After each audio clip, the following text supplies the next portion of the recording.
O podcast que você ouve agora é uma produção da Central 3.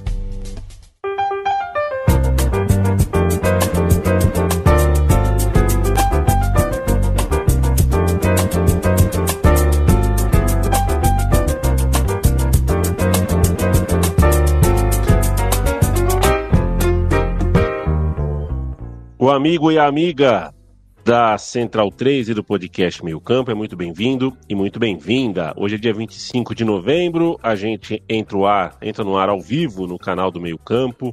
Você que está nos assistindo ao vivaço, 17 e pouco da tarde, fica com o meu abraço e fica igualmente com o meu abraço quem está nos ouvindo no seu agregador preferido de podcasts em algum momento da semana. Porque só faltava, né, Bruno Bonsante? Eu mandar um abraço para quem está ao vivo e falar assim, mas quem tá assistindo gravado, não vou mandar meu abraço, não.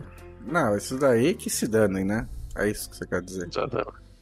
Seria muito feio fazer isso mesmo, realmente. Nós somos um podcast inclusivo e abraçamos quem ouve ao vivo e quem ouve gravado. Leandro Stein, tô assistindo uma série sobre o futebol colombiano dos anos 80 e 90, uma novela na Netflix, uma novelinha. Chama Gol Contra, é sobre a história do Andrés Escobar, a Colômbia na Copa de 90, 94, aquela coisa, né? Orçamento pequeno, mas uma novelinha. A Colômbia gosta muito de novela, né? E inclusive o ator principal que faz o Andrés Escobar parece muito com o nosso amigo Felipe Portes, uma coisa impressionante.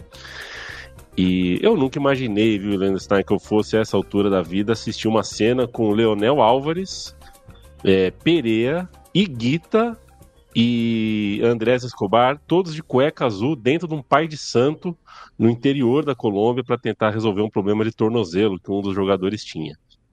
Não indico a série não é boa, mas indico também, porque é para tirar uma onda. Tudo bem contigo? Tudo bom. A Netflix gosta da Colômbia, né? Além de Narcos, tem aquele documentário sobre o Higuita também. O documentário é ok, assim, é divertidinho. Eu recomendo um pouco mais, mas bastante material específico. Agora, essa novela eu nem sabia da existência, sinceramente.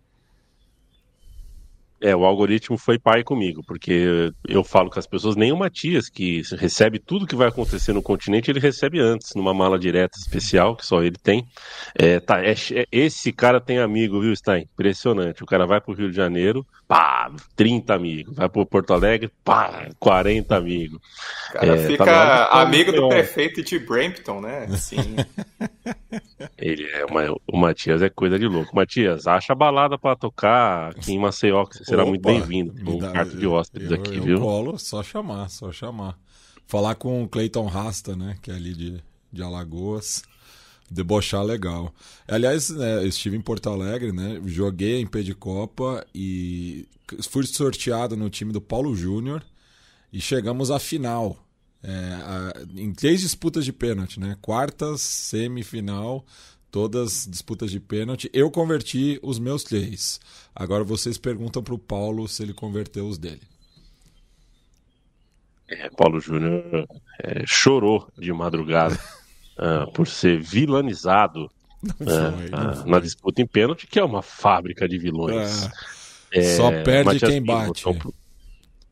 Pois é, Matias Pinto, que é um profissional da voz, porque é um produtor de podcast, é um podcaster, ele, no entanto, tá rouco nessa segunda tarde. É por causa dos festejos ou porque fez um xadrez verbal de 7h50? É um pouco de tudo também. Eu tô parecendo o Paulo César Carpegiani, que meu pai apelidou de Pato Rouco.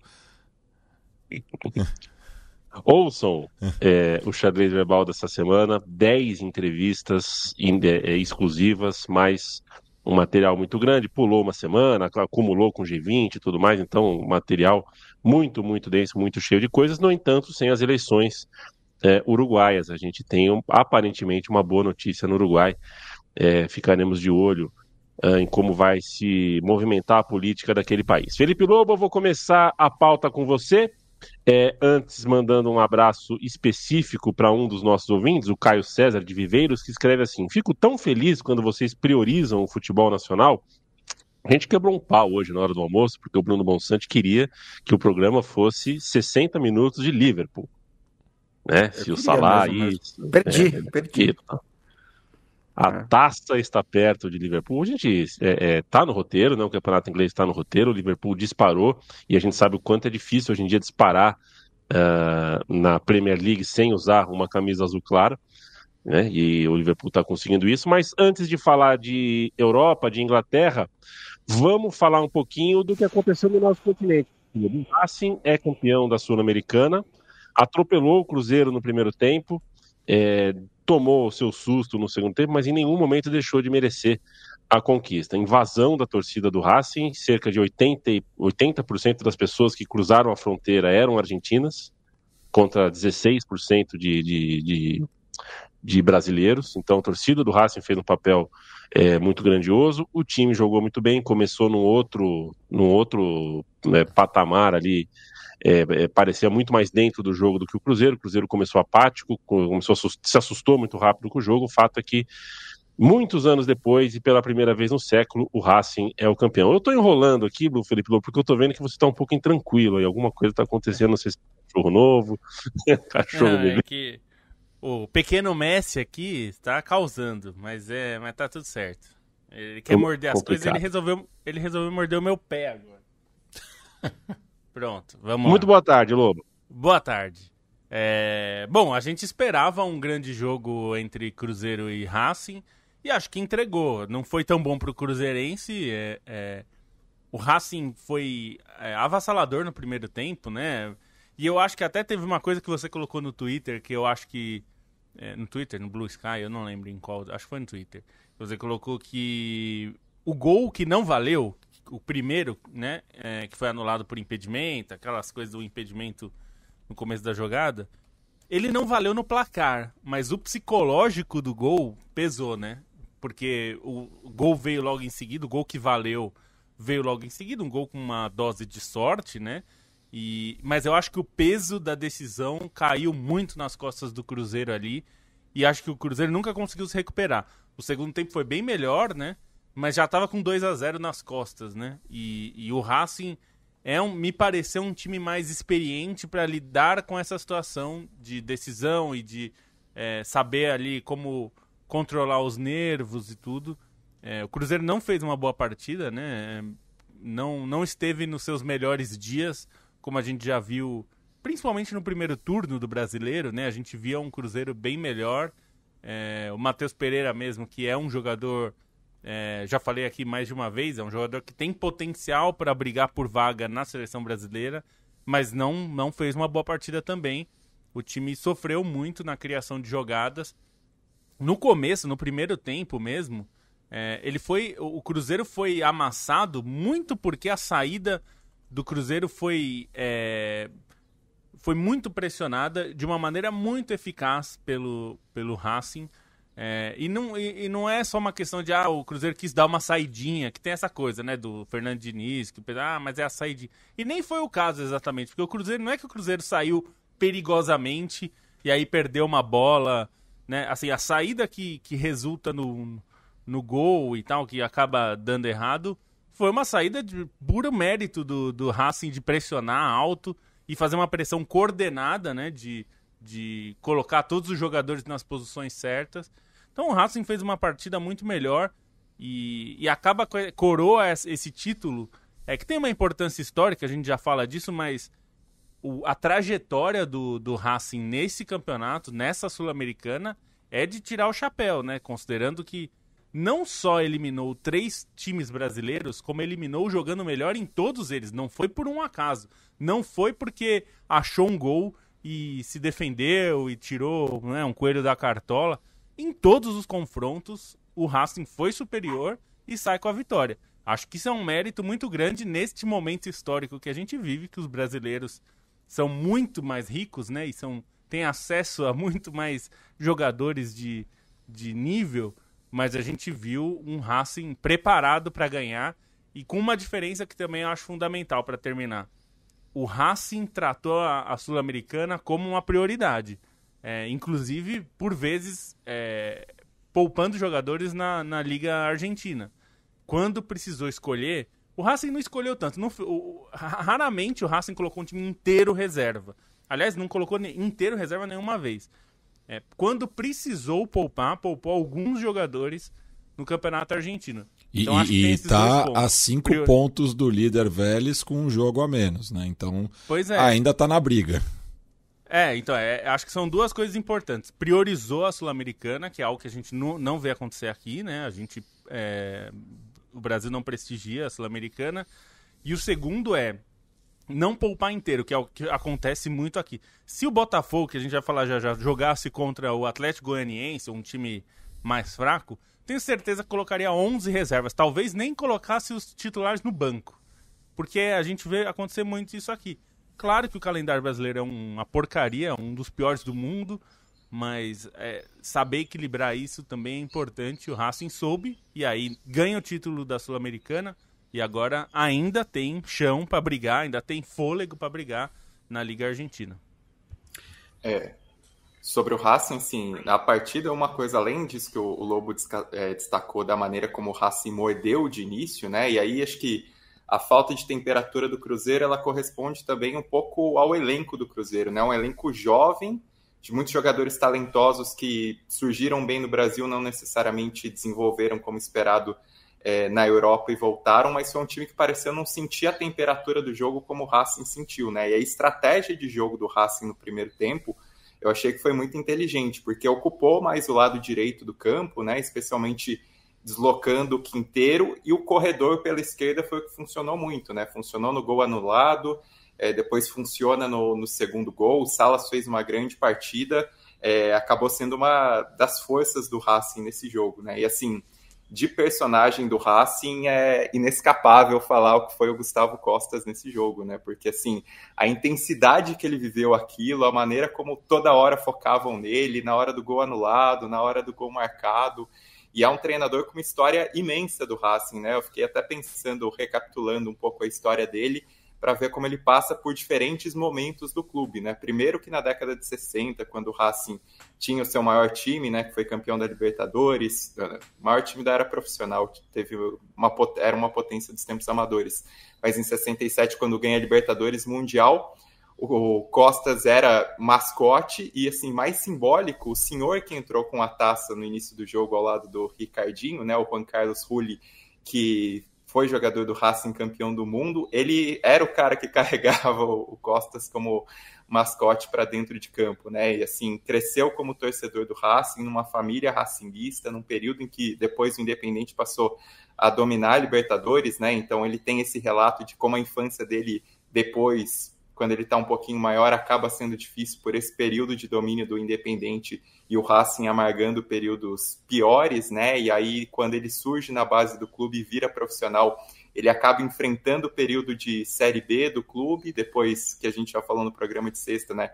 Ele participa da reconstrução, é capitão na época do acesso com o Coco Basile de treinador, é um jogador fundamental no título em 88 da Supercopa, depois está presente na Supercopa em 92, é o jogador com mais partidas na história do Racing, e aí como técnico, Gustavo Costas, ele não tinha ainda um título com o Racing, embora ele tivesse no momento transcendental do clube, né, que é quando acontece a famosa falência do Racing, que a torcida salva o clube, né, ocupa o cilindro e salva o clube. Ele era um dos treinadores, né, ele era um dos treinadores ao lado do Humberto Maschio, que é outro jogador histórico, né, mais antigo, do Racing, um grande ídolo. Então eram os dois ídolos, ele mais jovem na época tentando segurar o clube, junto com o Maschio, e enfim, passa por aquele período, já sai do clube antes da reconquista do Campeonato Argentino em 2001, né, que é um marco nesse período de reconstrução do Racing, e como treinador para o Gustavo Costas ainda faltava um título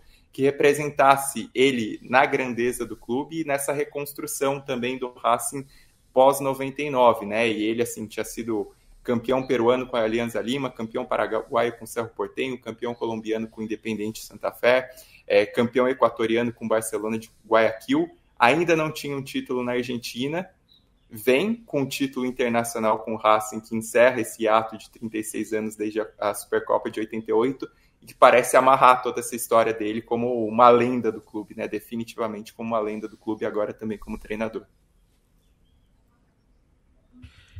Eu acho que o concordo com a análise de que o Racing foi melhor a final inteira. Acho que teve uns 20 minutos ali depois do gol do Caio Jorge, 20, 30, em que o Cruzeiro poderia ter voltado ao jogo, né?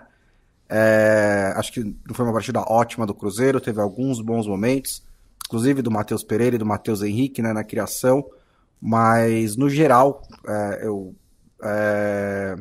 o Racing sempre pareceu no controle, né? E o terceiro gol que matou a partida era muito desenhado, né? O Racing estava pegando um Cruzeiro com muita facilidade no contra-ataque, uma hora ia encaixar e fazer a vitória e construir a vitória, né? Acho que números, quando você vê um jogo de treinadores que têm estilos muito parecidos, né?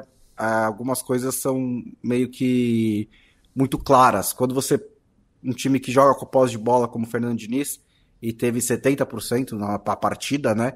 Mas no primeiro tempo só exige uma defesa, no segundo dá só 6 finalizações, mesmo tendo que buscar o resultado numa decisão, isso é sinal de que realmente não funcionou direito. Acho que foi uma final legal também porque, e acho que tem essa discussão muito, eu não entendo exatamente porquê, mas ela existe, né? Que é da importância da Copa Sul-Americana. É um título muito importante e acho que essa foi uma final em que os clubes atribuíram importância a esse título. Que sempre que surgem novos campeonatos, e hoje em dia tem meio que uma epidemia de novos campeonatos, a gente sempre tenta pensar assim, o que torna um campeonato importante, né? E acho que tem vários fatores, alguns financeiros, outros do que ele representa, quem você enfrenta, e uma história que é construída com o tempo. Mas acho que o fator mais importante é a relevância que os clubes atribuem ao torneio, né? Se eles encaram o torneio de uma maneira tipo, bom, o torneio vai ser bom. E se eles realmente encaram para valer e jogam para valer, o torneio vai ter uma relevância maior. E acho que a Copa Sul-Americana está sendo construída, né? Uma história legal na Copa Sul-Americana. E acho que tanto o Cruzeiro quanto o Racing nessa final atribuíram bastante importância a ela. E tem um outro aspecto assim extra-campo, né? E que é interessante pelo momento que a Argentina está vivendo, né? Com o debate das sociedades anônimas, né? Que está sendo bastante incentivado pelo atual governo argentino. E que o Racing, eu acho que é dos clubes argentinos o mais escaldado, né, com essa ideia de virar um clube empresa, né, por conta de tudo que aconteceu no final dos anos 90 e que parte da torcida considera que isso foi uma mancha na história do clube, né, e acaba vencendo um Cruzeiro muito mais poderoso financeiramente, né, que está num processo de reestruturação, fez uma janela de transferências muito importante, né, no meio da temporada, tem aí, né, tinha na Sul-Americana como um símbolo, né, para essa conquista. Eu não acho que o Cruzeiro desvalorizou tanto a Sul-Americana como ocorre em outras ocasiões com clubes brasileiros, porque eu acho que seria importante, né, para o momento do Cruzeiro também essa conquista, até pensar, né, que a vaga também para a Libertadores ainda não está garantida para a Raposa pelo Campeonato Brasileiro, então era uma chance também de pensar maior, né, a partir dessa conquista, mas o Racing sendo campeão coloca, né, umas interrogações nesse debate que virou tão maniqueísta na Argentina, que já tem, né, alguns clubes rivais do Racing, né, anunciando possíveis parcerias, como é o caso do Estudiantes ou do Independiente, então tem esse simbolismo, né, dessa conquista de um clube que já foi empresa, voltou a ser dos sócios e com a gestão, né, do atual presidente, o Victor Blanco, criou, né, esse slogan do Racing Positivo, né, que vem desde a conquista do título de 2014, passa pela conquista do título em 2019 e agora tem a Sul-Americana aí colocando o Racing de novo no topo do continente, né, conquistando uma competição sul-americana, assim como foi na Libertadores 67, na Supercopa de 88 e agora essa Sul-Americana de 2024 e consegue a classificação para a Libertadores da próxima temporada e também terá novamente um confronto com um clube brasileiro, outra SAF, na Recopa Sul-Americana. Deixa eu falar com os amigos, Mauro Alves, Fernando Cesarotti, Gabriel Cunha, Francisco Setaro, Sony Miller, o Renan Silva está aqui, o Wanderson, o Getro sempre presente, Thiago Tavares, Marcelo Vieira. Calma, Marcelo Vieira, calma, Marcelo, segura o coração. Boa semana para você. Adalberto Cesari, Caio Iocota, sempre presente também, Antônio Vinícius. Galera, quero falar de Série B um pouquinho. A gente vai ter 5 times do Nordeste na edição que vem. O Novo Horizontino foi aquele que não conseguiu entrar no baile, né? A gente tinha 4 equipes de 3 vagas nesse último domingo. Coube a Sport, Ceará e Mirassol subir de divisão. O Novo Horizontino não conseguiu, perdeu um gol feito lá em Goiás e logo em seguida tomou o gol do Goiás. Esse gol tirou o Novo Horizontino da elite. Eu queria um olhar para vocês. Calhou que o domingo foi um domingo mais de Série B do que de Série A, porque o Fortaleza, o Botafogo e o Palmeiras jogaram sexta e sábado, né? Os times que estão brigando lá em cima. E as disputas da última rodada da Série B pegaram um lugar ali sem interrupção, né? Domingo, 6:30 da tarde, achei que ficou de ótimo tamanho, deu para curtir bastante. Tem um aspecto que é importante, que isso não foi planejado, né, pela CBF. Na verdade, foi um pedido da TV. Nada né? Assim, pois é, então, nem nesse caso que deu certo, é um mérito da CBF, né? Que, enfim, o direito de transmissão para 2025, meu Deus, a Série B também vai ser um caos. Tinha essa possibilidade de 2 paulistas, né, Novo Horizontino e Mirassol, são times do interior de São Paulo que fazem um trabalho forte, recebem aí um dinheiro grande de direitos de TV ainda, para o padrão de um time desse tamanho, ainda mais comparado com outros lugares onde o estadual não rende nada. Também não é só isso, claro, tem o mérito de formação e de montar uma estrutura. O Mirassol é um caso bem, bem claro disso, mas é interessante que a maior média de público da Série B, que foi o Ceará, pouco mais de 28 mil pessoas, consegue o acesso nesse final, um acesso sofrido, né? Dependia só de si, era só ganhar o jogo, mas não ganhou, e então dependeu de outros resultados. Ficou lá, o jogo do Ceará em Campinas ficou pendurado ali até o final, e não aconteceu, e teve que esperar os outros resultados. No fim, o jogo mais difícil mesmo era do Novo Horizontino, né? Pegou o Goiás, que não tinha mais chances nessa última rodada, mas teve chance de acesso até a penúltima rodada, né? Acabou, tanto que tá super perto em pontuação. Era o jogo mais difícil, jogar contra o Goiás em Goiânia era uma tarefa mais complicada mesmo. Ficou pelo caminho o Novo Horizontino. Mas a questão do Sport e do Ceará subirem, né? Traz um peso muito grande, né, para a Série A, para ter uma representação importante do Nordeste, como nunca teve, né, nesses anos de pontos corridos. A gente ainda vai ver quem vai cair da Série A, ainda tem ameaças ali, mas acho que nesse momento o Vitória, por exemplo, está numa situação um pouco mais tranquila, então não deve cair. E quem está ameaçado de cair mais é o Bragantino, né, que é outro paulista. O Bragantino que entrou numa rotação muito ruim aí. Mas acho que para a Série B foi um modo de terminar muito, muito especial, né? Com o detalhe do Lucas Lima jogando pelo Sport como jogador do Santos, o Sport tendo que pagar uma multa. Eu sempre, assim, isso aqui não é uma informação, tá?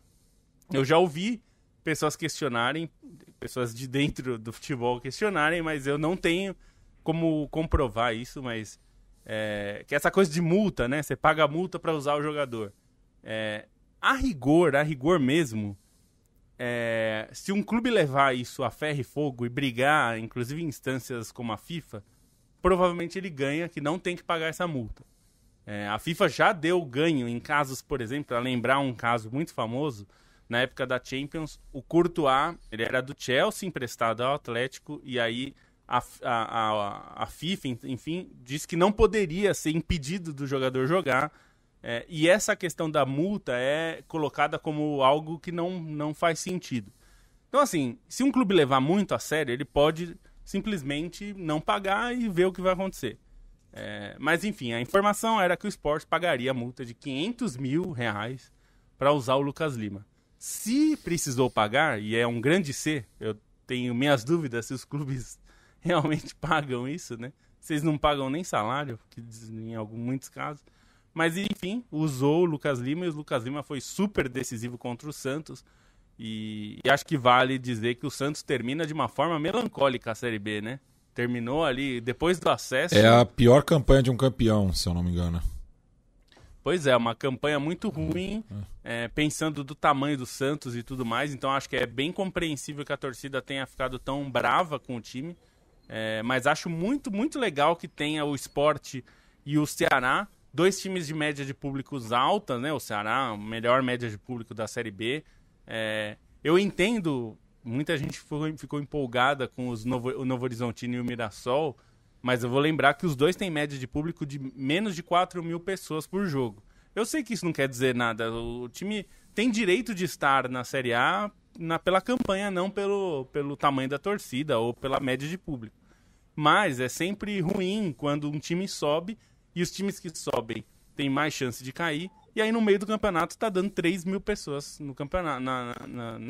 Então eu espero que quando subir, se o Novo Horizontino subir, que ele suba para dar mais público. E eu espero que o Mirassol, que deu 3 mil de média, tenha públicos como nesses últimos jogos do Mirassol em casa, que é um estádio de 15 mil pessoas, então que consiga levar ali perto disso todos os jogos, né? Seria importante, já que é um time que representa uma região que não tem times aí na Série A, né? Uma região do estado de São Paulo, né? Claro que o estado de São Paulo tem muitos times, mas nessa região específica não tem um time na Série A há algum tempo.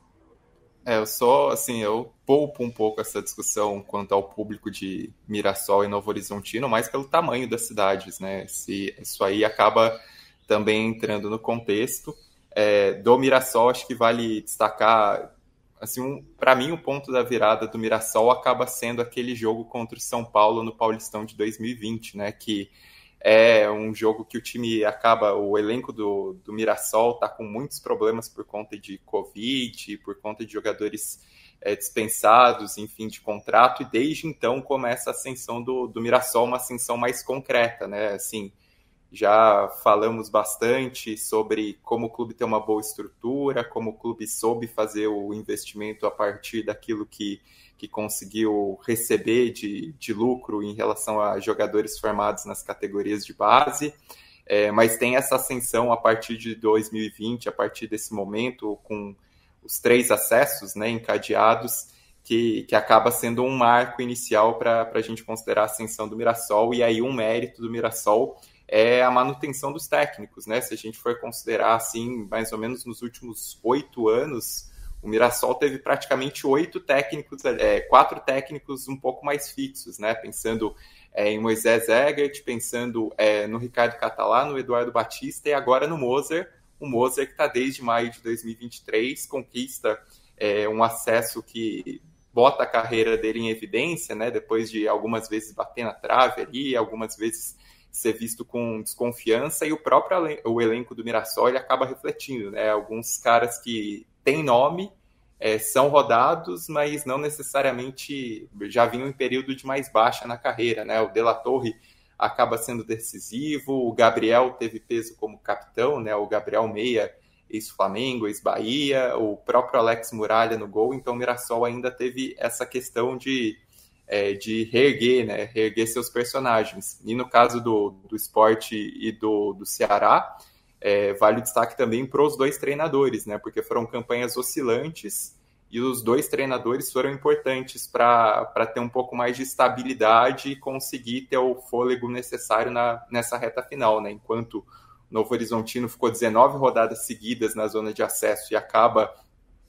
perdendo justo nessa rodada decisiva a vaga na Série A, o Sport e o Ceará eles acabaram tendo essa arrancada, muito graças ao papel do Léo Condé, né, que é um treinador que tem um histórico de acessos. O Zé Pereira até mencionou nos comentários, ele tem esse histórico de acessos e acaba sendo importante para ajudar o Ceará nesse momento decisivo, nessa arrancada final. E o Pepa, né, assim, como uma figura importante do esporte, um treinador que ele até falou, né, na entrevista depois do jogo que muita gente viu a ida dele para o esporte como um passo atrás e discutiu o planejamento de carreira, mas ele acaba sendo um personagem importantíssimo, né, assume em 2 meses de trabalho, conquista esse acesso e dá uma impressão positiva pensando em continuidade para a Série A, naquilo que pode ser desenvolvido para o esporte ter uma estabilidade maior na primeira divisão.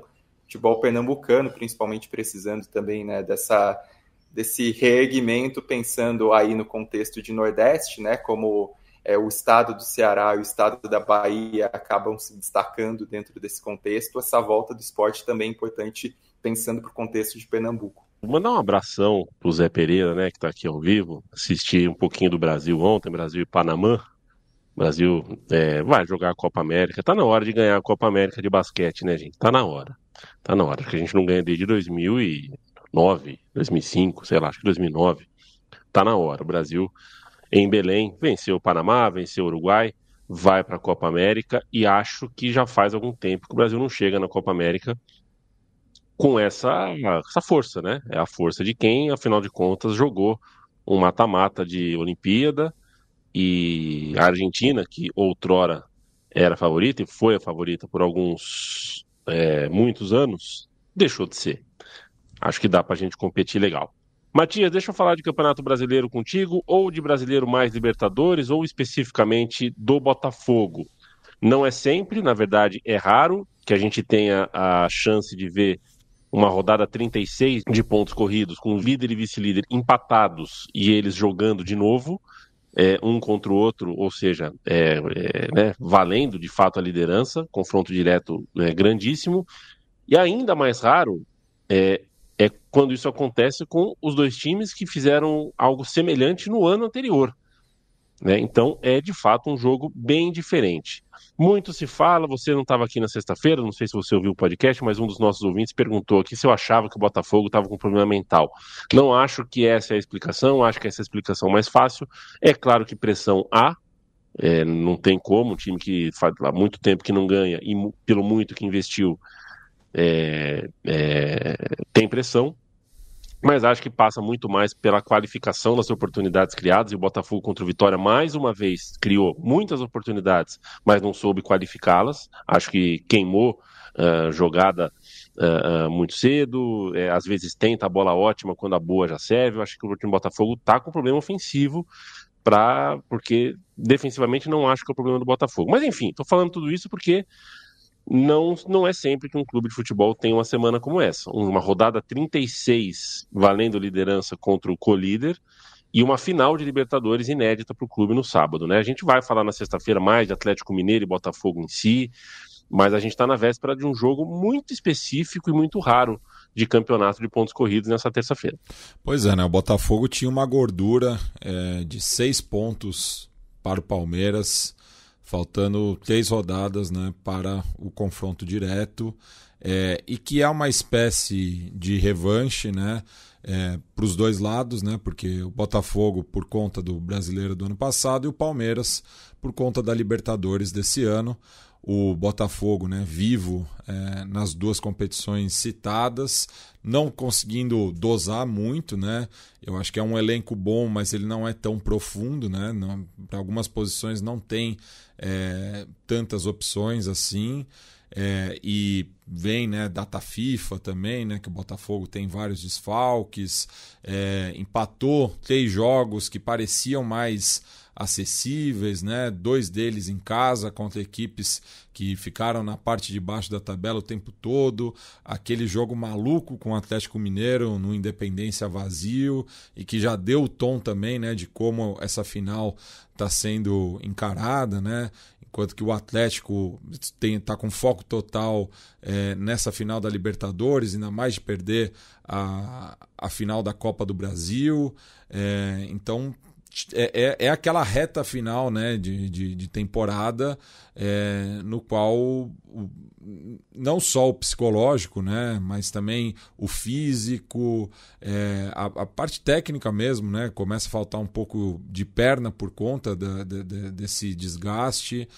Então o Botafogo tem uma das semanas mais importantes da sua história, né, com uma final antecipada aí contra o Palmeiras e que pode, né, também criar, né, um sentimento tanto positivo quanto negativo, a depender desse resultado, e vai disputar, né, a sua primeira final de Libertadores com um embalo da torcida aí, né, que está se mobilizando pra caramba, né? É bacana de ver. Eu sou contra o modelo de final única, mas eu acho que a torcida do Botafogo está de parabéns, né? Pelos números que estão sendo levantados aí, né? Mobilização de norte a sul do Brasil. Eu vi caravana saindo de Porto Velho, em Rondônia, em capitais do Nordeste, enfim.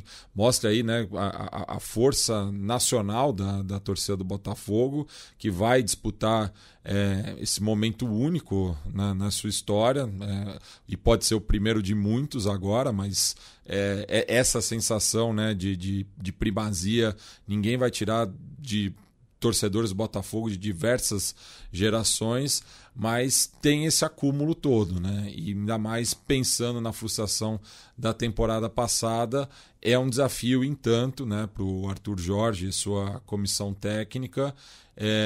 Então eu acho que passa tudo pelo jogo de amanhã. Ele pode ser decisivo, principalmente para o brasileiro, mas também para a Libertadores, né? Enquanto que o Atlético Mineiro tem um jogo amanhã que é um intranscendente, né? Pensando na tabela do Campeonato Brasileiro. O Galo não briga mais por nada, né? A chance de rebaixamento é mínima. Está muito longe também da classificação para a Libertadores. Está naquele meião da Sul-Americana. Então vai com foco total para o sábado. Isso talvez seja uma vantagem para o Atlético Mineiro. Eu acho que o Botafogo pode lamentar um pouco a falta de sorte, né, desse jogo ter caído na semana da final da Libertadores. Eu acho que a maneira de encarar essa partida e esse final de Campeonato Brasileiro é muito diferente nos dois lados, né? Acho que se o Palmeiras não ganha o Campeonato Brasileiro, acho que vai ter bastante conversa sobre o fim do ciclo do Abel Ferreira, porque o time não tá jogando grande coisa também, né? Mas não é uma catástrofe, né? Como eu imagino que seria se o Botafogo perder esse título. Uma catástrofe do ponto de vista, assim, de abalo mesmo, né? Para os torcedores, para os jogadores, porque é o segundo ano seguido que o título meio que estava na mão e escapou, né? Acho que mais ano passado do que esse. Mas acho que o Botafogo precisa ter bastante frieza para encarar essa partida, porque é um jogo extremamente decisivo, né? Acho que o Botafogo tá jogando mais futebol do que o Palmeiras, mesmo nessa sequência recente. Os jogos do Palmeiras não estão sendo ótimos, estão sendo eficientes, porque é um time que sabe jogar esse tipo de situação, né? Um time com muita memória institucional ali dentro do time, do clube, né? Dos títulos recentes. É o que falta ao Botafogo. Acho que não dá pra gente não, pelo menos, mencionar a parte psicológica depois do que aconteceu ano passado e no contexto de que cada jogo do Botafogo termina com alguém brigando com alguém, né? Ou com alguém expulso. Então, tipo, tá acontecendo alguma coisa ali. E acho que a parte das falhas que o Yamin citou, por exemplo, né? Eles partem de uma certa ansiedade. Mas acho que o Botafogo tem que encarar esse jogo com frieza, porque ele tem que observar também que o Palmeiras não está confiável, né? E o Palmeiras tem jogos, ainda tem o Cruzeiro fora de casa e o Fluminense em casa, né? Não são vitórias automáticas ali. Então, assim, não se deixar, se não vier o resultado desejado nesses no jogo dessa terça-feira, fica difícil, mas não é o fim, né? E sem falar do Fortaleza torcendo pelo empate, né? Porque se empata esse jogo, o Fortaleza pode aparecer a 1 ponto dos dois. Então, assim, o Inter também. Pois é uma situação que pode abrir completamente o campeonato. Mas acho que é um jogo decisivo. Acho que o Botafogo tem condições de ganhar no Allianz Parque, já fez isso recentemente. E o Palmeiras também, claro, tem um know-how muito grande de jogar esse tipo de jogo, legal ver esse tipo de jogo, mas eu não sei se o campeonato termina nessa terça-feira de qualquer jeito, com um resultado para qualquer um dos lados. Tem mais 2 rodadas, de fato. E eu não vou falar sobre pontos corridos, sobre o que eu penso, mas o fato é que no fim de semana o líder do campeonato venceu o Lanterna, já rebaixado, né?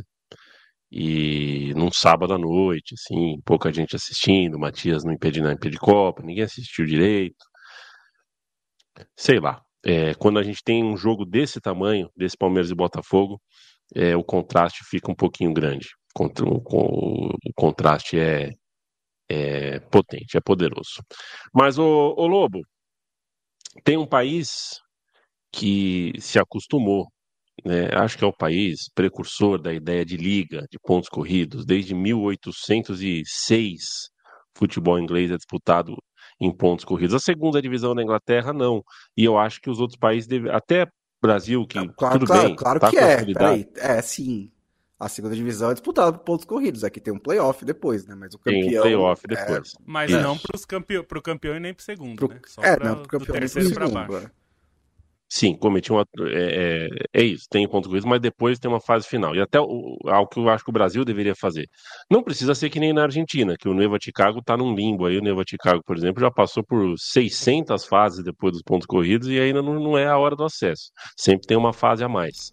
Tá na semifinal, a partida de volta da semifinal pelo segundo acesso. Ganhou o jogo. Ganhou na última bola. Última bola. Ganhou o primeiro jogo, mas tem a volta ainda. Eu digo isso, viu, Mate, porque aqui no Brasil é tudo no dogma, né? Então, se é pontos corridos, é pontos corridos. É a Série B, acho que a Série B não precisa. Acho que essas 4 vagas, né, acabou sendo cruel com o Novo Horizontino ontem, a gente acabou de falar de Série B, eu não dei esse toque, né? Eu acho que eu mudaria o regulamento da Série B, eu faria um jeito de ter fase final, um jeito de você, tudo bem. Acho que o modelo inglês é legal, por exemplo, o modelo italiano eu gosto também, são semelhantes. Mas o fato é que aqui no Brasil é pontos corridos e daqui a pouco a Série C também é pontos corridos e acabou. Na Inglaterra, o Liverpool disparou, venceu o Southampton por 3-2. Mohamed Salah faz uma temporada muito interessante, muito boa, parece voltar à sua melhor forma. E o Manchester City perdeu em casa por 4-0 para o Tottenham. Isso deixou perplexos os analistas de futebol. Você, Lobo, é um analista de futebol. Então, por favor, demonstre a sua perplexidade e fale de campeonato inglês com a gente. Vamos lá. Vou fazer só um adendo e já fazer uma propaganda aqui do canal do Bonsa. O Bonsa fez um experimento que é interessante. É um contraste do que você está falando, porque a Série D brasileira é conhecida por ser o puro suco do caos para os times, né? É um mata-mata maluco. E aí os times às vezes fazem uma campanha avassaladora ali na fase de grupos, né? E aí chega no mata-mata, perde um jogo, acabou a temporada em setembro. E o time que, né, se planejou para isso deu... a Série D é muito cruel, então acho que é o oposto disso que você tá falando, né? Acho que dá para encontrar um meio termo para não ser essa guilhotina que a Série D é. Só para explicar, é que o Bonsa fez o experimento de colocar Haaland, Mbappé e Vinícius Júnior em times sem divisão do Brasileirão, do Brasil, e ver se eles conseguiam subir a escada de divisões, né? E mesmo essa tendo pauta, um time... viu, Lobo? Essa pauta, sabe, eu fiz parte da pauta. Então. E mostra, e acho que o Red Bull Brasil, né, antes de ser o Bragantino, já tinha vivido isso, né? Em vários países eles faziam um time forte e aí era suficiente para você fazer uma campanha melhor, né? E subir. No Brasil, você ser um time bom da Série D não é suficiente, porque é isso. Você faz uma ótima fase de grupos, chega no mata-mata, perdeu um jogo e acabou. E aí, não só acabou, como no ano que vem você tem que classificar de novo pra Série D, né? Que é uma... Enfim, só pra fazer esse adendo que a gente vive a Série A desse jeito que é questionado, acho justo que se questione, aí dá pra pensar, mas a Série D é numa crueldade que não deveria ser, né?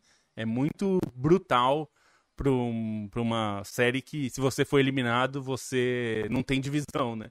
É meio bruto. O inglês, você sabe por que os caras criaram os pontos corridos, Yamin? Então, Por quê? Eles tinham a Copa da Inglaterra e tirando os times que eram muito famosos e que faziam vários amistosos além da Copa da Inglaterra, tinha um calendário mais cheio, os times menores não tinham calendário, não conseguiam jogar. Então, para ter um calendário previsível e que todo mundo conseguisse jogar, né, e ter receitas, porque na época a única receita relevante era a bilheteria, você tinha um calendário definido. Então, todo mundo sabia que ia jogar um bom número de jogos no ano, porque senão só os times famosos que ficavam jogando e fazendo amistosos e ganhando dinheiro, né? Basicamente foi para criar calendário, olha só. Mas aí a gente chega no Liverpool, que era o que você me perguntou. Uma virada monstruosa do Liverpool, assim. Eu sei que alguém vai falar, pô, mas contra o Southampton, é que o jogo, para quem tava vendo o jogo foi bem difícil pro Liverpool, assim, foi bem difícil. O Southampton não é um time de topo de tabela, evidentemente, mas tem situações de jogo que um time que quer ser campeão na Inglaterra, que tem essa excelência, né, de ter que fazer acima de 90 pontos, perto de 100 pontos, pensando sempre na concorrência do Guardiola e do Manchester City, que a gente fala já já, o problema é que esses jogos são traiçoeiros e você precisa arranjar um jeito de ganhar. E o Liverpool arranjou. Claro, de novo, a gente tá elogiando aqui quase toda semana o Salah, tem feito uma temporada incrível, já tá brigando ali, já tá perto do Haaland na artilharia, nas primeiras rodadas o Haaland fez 812 gols, né?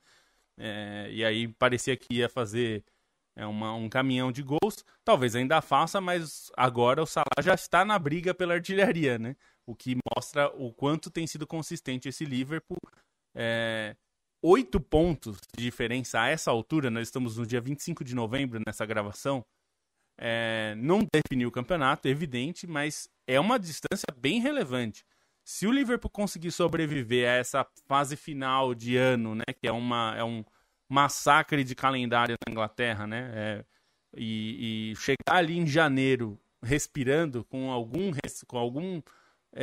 respiro de pontos para o Manchester City, talvez aí uns 5 pontos, 4 pontos, acho que o Liverpool vai se colocar numa posição que, assim, ele vai ter que ser o time a ser batido. Acho que já está um pouco nisso, mas a gente sabe que o campeonato inglês, a segunda metade, sempre reserva surpresas, né? Porque o Manchester City, às vezes, renasce do nada e faz 19 vitórias, né? E tira do chapéu. O Manchester City a gente só descarta quando ele tiver quase 100 chances matemáticas. É um pouco isso. Agora, o que me surpreendeu mesmo foi realmente o Salah ter dito que não teve proposta do Liverpool para renovar o contrato. Isso não deve ser verdade. Tipo, isso não deve ser. Eu não sei qual que o Liverpool esqueceu. Falou, tipo, me surpreendeu que, assim, eu vou interpretar da seguinte forma, a mim. Não teve proposta dentro do que eu quero. Tipo, sei lá, 3 anos de contrato, talvez. Porque a gente ouve... Ou é aquela coisa de tipo, não colocou a proposta na mesa, mas eles estão conversando, sabe? Sim, não oficializou, né? Não é oficial, mas tipo... É lógico que o Liverpool tá em contato com os agentes do Salah, né? Não é possível que tenha desistido. Acho que tem uma... Eu já falei várias vezes aqui, o Liverpool tem que abrir uma exceção para o Salah se a questão for tempo de contrato. Eu acho que essa é a principal questão, pelo que a gente ouve e lê, né, dos colunistas, dos setoristas e tudo mais. Me parece que esse é um entrave. O Salah gostaria de um tempo de contrato que, para um jogador da idade dele, normalmente não se dá, né? Mas é o Salah e ele é um craque geracional, talvez o maior ídolo desde o Gerrard. Acho que dá para dizer que não teve um jogador desse tamanho. Acho que nem o Suárez, que foi um monstro no Liverpool, acho que ele não alcançou o status que o Salah ganhou. Então eu acho que você tem que abrir uma exceção. Um pouco, vou pegar um exemplo aqui, é um pouco o Drogba no Chelsea. O Drogba deixou o Chelsea por causa dessa... a gente não dá contrato de mais de um ano para jogador de 32, 33 anos. Acho que em alguns casos, como era o Drogba no Chelsea, talvez valesse a pena você tentar colocar isso, porque é um cara de um tamanho para o clube que merece. Mas enfim, acho que o Liverpool tá negociando, tá tentando fazer uma proposta. Talvez o Salah queira um salário muito grande por muitos anos, não sei. Eu espero, sinceramente, que ele fique, porque eu acho que seria importante. A história do futebol é importante ter ídolos que continuem no clube e de repente se aposenta pelo Liverpool. E acho que ele tem futebol para jogar pelo menos uns 2 anos aí num nível alto. E se ele ganhar esse título, vai ser uma pressão muito grande, né? Para que o Liverpool faça tudo, né? Porque é o mais especial da campanha, até esse momento, pelo menos, eu acho que é o Salah, né? Porque o que chama atenção é a naturalidade, como o Liverpool consegue essas vitórias, né? Quando você tinha o time do Klopp, que arrancou muito bem, que estava atropelando todo mundo, né? Você estava ali olhando e falando, nossa, esse time é especial. Esse do Arne Slot, ele é especial, mas às vezes ele não parece, sabe? Ele não tá passando por cima dos adversários de uma maneira como o City passava, como o Liverpool do Klopp passava, mas está se tornando um time muito eficiente, inclusive com características parecidas, né? Que é buscando viradas e buscando vitórias no fim. Agora, assim, o Salah, vou falar bem claro, assim, se a posição do Salah eu tenho uma intenção da Arábia Saudita de me pagar 2 milhões de euros por semana, e é isso que eu quero ganhar para continuar no Liverpool, aí não tem conversa, né? Se é essa a questão, e pode ser que seja, porque a Arábia Saudita tentou e queria até pagar centenas de milhões de euros, e agora poderia levar a centagem de transferência. Então, se é essa a posição, não tem muita conversa. Mas acho que isso é algo que vai se desenvolver e vai se desenvolver rápido, né? Porque a partir de janeiro, né, os jogadores podem, não só o Salah, mas também o Arnold e o Van Dijk. Eu acho que está funcionando, permite ao Liverpool abrir tanta vantagem, mesmo jogando de um jeito mais controlado, né? Acho que, não me entenda errado, é um ótimo desempenho do Liverpool até agora, mas de um jeito mais controlado, um pouquinho mais pé no chão, porque o resto da Premier League não está ótima, né? E aí não é só o Manchester City, que acho que, acima de tudo, é o que chamou a atenção nesse fim de semana. A quinta derrota seguida do Manchester City, né? O que nunca tinha acontecido na carreira do Guardiola, o que é muito doido. E a maneira como perdeu do Tottenham foi curiosa, porque teve ali o Manchester City, bola no pé, tentou criar, não criou tanto bem assim. O Tottenham estava muitas vezes acuado, e aí de repente era assim, bum, bola para frente, defesa do City completamente perdida, completamente em caos, e o Tottenham encaixava a jogada e conseguia fazer o gol. Fez isso mais de uma vez. Acho que os erros defensivos da defesa do Manchester City foram impressionantes, né? Alguns crassos e outros só de você ver os jogadores meio sem saber o que fazer. Uma coisa que eu pensei, né, até pelo ineditismo desse momento ruim do Guardiola, e é chato ficar batendo sempre nessa tecla, mas eu acho que havia um motivo, né? Sempre houve um motivo por Guardiola ter abdicado de um centroavante com o tamanho e com as características do Haaland. Não é só as características, tem também o tamanho, né? Você pode ter um centroavante com essas características que você coloca no banco quando é necessário. Mas o Haaland, ele tem que jogar e ele tem as características específicas dele.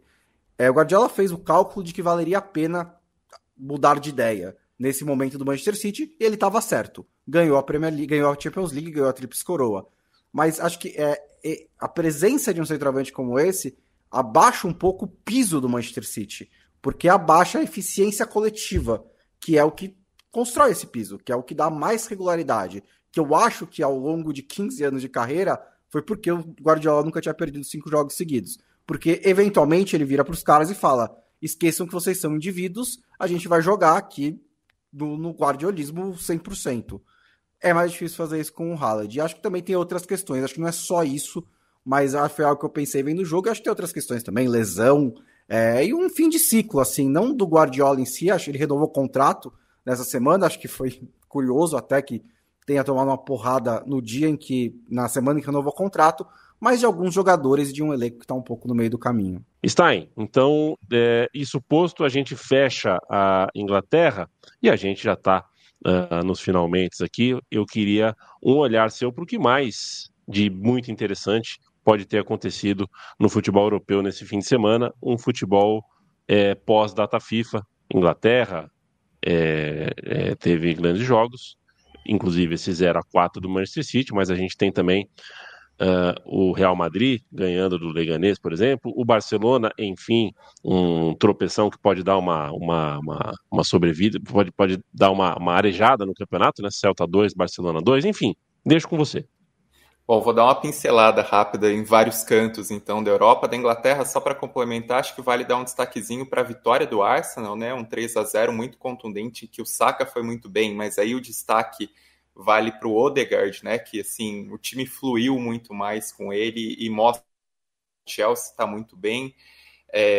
Ganhou do Leicester e provocou a demissão do Steve Cooper no Leicester, mas o Arsenal ganha corpo de novo com essa vitória. Ainda assim, o Forest vinha incomodando, né? Mas é um 3-0 para o Arsenal recobrar essa confiança depois de uma sequência difícil. E na Inglaterra também acho que vale um destaquezinho pro Matheus Cunha, que assim, é um jogador que a gente sabe que tem muito recurso, tem alguns problemas de constância, às vezes individualista, né, em outros momentos da carreira, mas o Wolverhampton sai da zona de rebaixamento e ele fez uma partida espetacular, né, um final de semana de novo com brasileiros com destaque na Premier League, o Matheus Cunha, também o João Pedro no Brighton fez uma partida muito boa na vitória do Brighton sobre o Bournemouth, então são 2 destaques. Na Espanha, o Barcelona tropeçou, o Rafinha fez uma grande partida, mas o Barcelona sim, teve uns apagões na defesa que foram inexplicáveis no empate por 2-2 contra o Celta. E o destaque acho que acaba mais até para o Vinícius Júnior, né? O Vinícius Júnior fez uma grande partida, mesmo passando em branco contra o Leganés, e aí acho que vale o destaque para o posicionamento dele em si, né? O Ancelotti mudou ali o ataque do Real Madrid e fez uma coisa que assim, eu acho que ele já devia ter feito antes, que era colocar, se o Mbappé não está rendendo centralizado, bota ele na esquerda e o Vinícius Júnior pelo centro. E deu certo, porque assim, comparando os 2 jogadores, o Vinícius Júnior ele tem um QI de futebol maior que o Mbappé, ele é mais inteligente na leitura de espaço, na movimentação, na criação de jogadas. Isso impulsionou, né? O Vinícius acaba se lesionando, deve ficar um mês fora, mas assim, essa reconstituição do time do Real Madrid foi importante nesse jogo, mesmo sendo contra o Leganés, mesmo sendo que ganhou por 4-2 contra o Betis, né, nesse retorno do Valência ao campeonato, uma partida bastante emotiva no Mestalla, com homenagens em si, né, diante das vítimas do desastre que aconteceu especialmente na comunidade valenciana em relação às enchentes. E aí o Valência acho que é uma história para a gente acompanhar nessa temporada, né, com todo o drama que acontece na sociedade em si, com as mortes que aconteceram, muitos idosos, né, faleceram nessas enchentes, e um time do Valência que luta contra o rebaixamento, né, então é uma vitória importante nesse contexto, na cidade, na comunidade valenciana, mas também no contexto do campeonato, que é um time que vai ter que lutar para a sobrevivência, mesmo que tenha jogos a menos, né, lutar pela continuidade na primeira divisão espanhola. E também o derby basco, né? Aconteceu o derby basco, vitória do Athletic Bilbao por 1-0, um bom resultado aí, pensando em situação do campeonato, pensando em briga por G4, o Athletic Bilbao ganha fôlego na competição. Rapidinho, na Itália, teve Milan e Juventus, mas o jogo foi tão ruim que acho que não merece falar nada. Assim, basicamente não teve nem melhores momentos, não teve uma defesa difícil dos goleiros, não teve nada. O destaque na Série A fica mais para o Napoli, né? O Napoli ganha de 1-0 da Roma com gol do Lukaku e uma pressão muito grande do Napoli, até foi um resultado barato por aquilo que o Napoli jogou, e é uma Série A que a Inter goleia, e aí os outros times ali na briga são times em ascensão, né? Pensando em Lazio, pensando em Fiorentina, pensando em Atalanta, estão deixando o campeonato bacana. São na Alemanha, 4 clubes empatados com 28 pontos, né? O Napoli com 29 e esse pelotão aí com 28. Aí a Juventus com um empate com o Milan já ficou um pouco mais para trás, está com 25. E uma disputa, melhor campeonato, assim, em relação à disputa nesse início, né? E aí a Alemanha acho que não tem muito destaque, porque aí o Bayern ganha, o Leverkusen tem dificuldade e ganha, enfim. O Hoffenheim acho que é mais destaque, né? A zicada que eu dei no Freiburg, né? Tomou de 4-0. Bom, eu falei de mais de 2,5 gols para Milan e Juventus, né? Outra secada monstro. O Hoffenheim acaba sendo destaque por ganhar de 4-3 do Leipzig, e aí porque o Leipzig ficou 3 vezes à frente no placar e consegue a virada, e o Hoffenheim estreou o técnico novo, né? O Christian Ilzer, que era o técnico do Sturm Graz, que conseguiu, enfim, quebrar o a hegemonia do Red Bull Salzburg na Áustria e agora consegue estrear bem à frente do Hoffenheim. Outro destaque, um último aí na Europa, que acho que vale uma menção, ainda que fosse um jogo de Taça de Portugal, não fosse tão importante, mas assim, a atuação do Di Maria no 7-0 do Benfica contra a Estrela Amadora, 3 gols em 17 minutos, um gol que ele dá um chapéu e emenda uma bicicleta, foi um negócio absurdo. E por fim, já está estourando tempo, só uma mençãozinha saindo da Europa e aí para os amigos também comentarem, porque acho que é muito simbólico.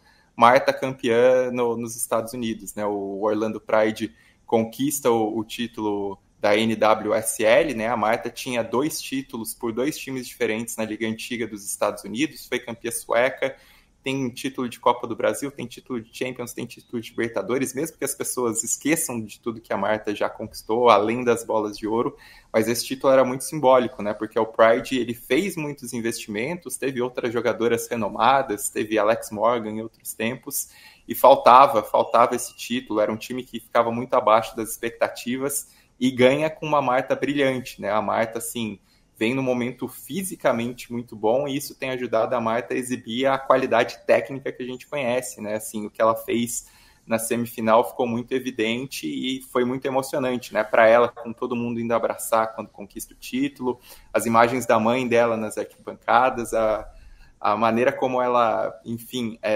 festeja a taça, né, como capitã. Então, um momento muito especial para a rainha, para a melhor de todos os tempos. Essa dá para chamar de GOAT, sem nenhuma contestação, né, basicamente. Não, foi muito legal, inclusive porque as jogadoras falaram sobre jogar para ela, né? E o quanto ela foi muito valorizada, a transmissão falou muito disso. E a imagem, né, Stein, é muito bacana na hora que a própria câmera da transmissão fica esperando ali o fim do jogo. E na hora que dá o fim do jogo, a Marta se ajoelha e as jogadoras vêm correndo para abraçar, né? Sendo que ela foi muito decisiva e a MVP acabou sendo a Bárbara Banda, que é zambiana e fez uma temporada monstruosa, fez o gol do título, né? O gol acaba sendo dela, fez uma ótima temporada.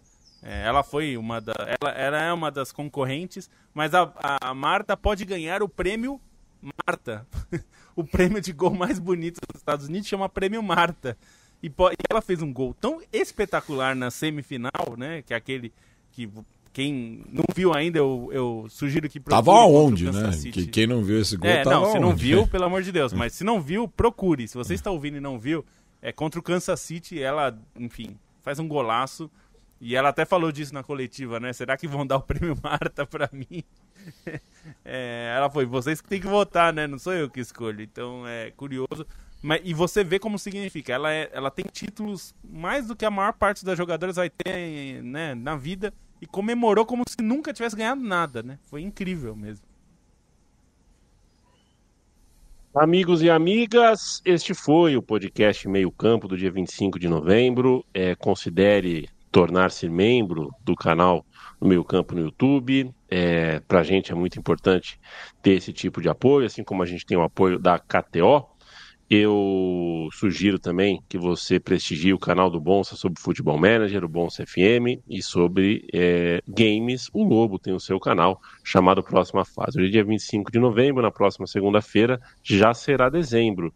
E isso significa alguma coisa para a gente. Mas o nosso leitor, ou melhor, o nosso ouvinte e a nossa ouvinte, vai ficar com esse proposital ato falho da minha parte. Beijo, Matias. Tchau, tchau. Beijo, e quem está no grupo de apoiadores já está sabendo mais ou menos. E fica também aqui o registro que, saindo daqui do meio campo, eu vou gravar o Conexão Sudaca, então já faço convite. O programa deve subir até amanhã. Vamos falar, né, da final da Sula, fazer uma prévia da final da Libertadores e também passar a régua aí nos campeonatos nacionais pela América do Sul. Infelizmente, o apresentador vai estar com essa voz de momento, mas é transitório. Teremos Biglia de la Gente? Teremos Biglia de la Gente, que está ilusionado aí com Gustavo Costa. Beijo, Lobo. Um beijo, até sexta-feira, uma ótima semana para vocês e vai ser uma semana cheia, né? Então sexta a gente vai ter bastante para falar, não só por causa desse jogo de terça agora do Brasileiro, mas para a final da Libertadores, né? Vamos fazer uma prévia aqui na sexta-feira para falar bastante sobre esse jogo, que se a gente já esperava bastante da Sula, também tem muito a se esperar da Libertadores, vai ser legal. Até sexta-feira. Sem o Zaratio, machucou-se. Beijo, Bruno Bonsante. Um beijo, até sexta-feira. E um beijo para você também, Leandro Stein. Nos vemos na sexta. Beijo, até sexta. Vocês ficam agora com a porrada que vale, a porrada do Super Fight.